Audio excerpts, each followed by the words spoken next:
All right, Kevin, so here we are, driver's side of the apparatus. I want to talk about a couple things. Let's talk about inside the crew area first, right? The comforts, spending so much time in there, we need a comfortable ride, right? So you guys really spaced out equipment storage correctly, good line of sight, and so on. So give me a little rundown about what you did inside the cab. So this is our first machine where we've actually taken the rear-facing seats out. We went to a forward-facing concept. We didn't have the exact height dialed in when we started this, so we went to a riser system for the seat, kind of made that a little better view from the firefighter moving forward, or looking forward. Historically, our EO and our officer didn't have a lot of storage space by their feet for their gear, so we kind of decided to give them a compartment on each side of the cab. Right. In doing that, went right where those seats would have gone, those rear-facing seats. So once we did that, that opened up some extra storage space in the back of the cab there and whatnot. And so the pump module, let's talk about what you guys decided to do here. So we went to a Waters 1,500 gallon a minute pump, which has kind of been our standard over the years. We simplified a little bit. We got rid of a couple discharges that we weren't utilizing, and as well as some 2.5-inch intakes. We also like to keep our cross lays with the valve right below them. So this offered a simple operation for us. We don't want something that's really clumsy and gets busy. And then the upfitting for the compartmentation, super important, right? When we're looking at the type of equipment that we're carrying on the engine company, you guys, this is a new build for you, right? You're setting the new standard, I'd like to think, right? Correct. This is going to be, hopefully moving forward, this is going to be our standard engine, or urban city pumper, some people call it. We like to just call it our engine. So over the years, we've had trucks that just had stuff thrown in compartments, right? That's inefficient, just like anything, you know, you throw things in your junk drawer at home and it's just full of junk, right? You don't know what you got, you can't find it easily. So we're very fortunate here. We have a group of guys and gals that on their day off do some of the upfitting. We have equipment here to do that, and it's worked out great for us. Yeah, and the upfitting's done in-house then? Correct. We have press brake, shear, welding equipment, plasma cutting equipment, all in-house, so we don't send anything out. It's nice to make custom bracketry because now you can lay out your equipment. You don't have to worry about the manufacturer doing it. You can do it in-house. You control the build. Correct. We can offer that customized bracket that maybe manufacturer doesn't understand the way we want it, right? We're firemen. We like to think we're building brackets for firemen or mounting equipment for firemen, so it works out well for us. Nice. Well, I can tell you walking around, it's a really nice build and it's well thought out, so I'm excited. We'll get to the back step and look at that.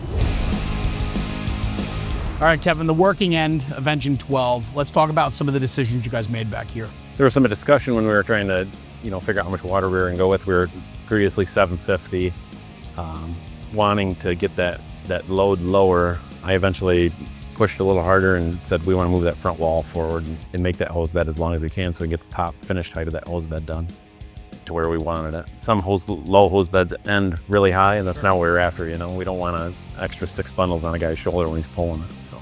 Well, the trade-offs, right? So if we push our water up, then the hose bed gets shorter, right? And the shorter it is, the more folds we have. Correct. The box is only so big, right? You got to get everything in our box, so it's what's going to give and what's going to go where. So. Yeah. I love the decision-making, though, of understanding, your water supply, you know how much 5-inch you need to carry, how much 3-inch you need to carry, right? And then you have your 2.5s back here, 400 foot each. So the big lines are coming off the rear. Everything else is cross-layer front bumper. Correct. When designing the hose, you get to understand then the divider height.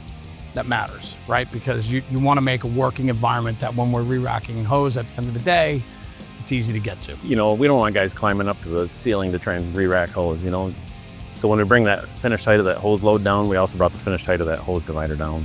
Yeah, and then the finish, there's not a lot of diamond plate on board. So this body is a stainless steel body. A lot of our previous ones were aluminum. The great state of Michigan, corrosion never sleeps. So that's kind of where we ended up. We wanted a durable, cleanable horizontal surface that, would look good for 10 years, right? And then lastly, the scene lighting. So we went with FireTech lighting on this, but we went to full 12-volt LED scene lighting. Some of our older stuff had generators on it. That's kind of gone by the wayside, so 12-volt scene lights have come a long way.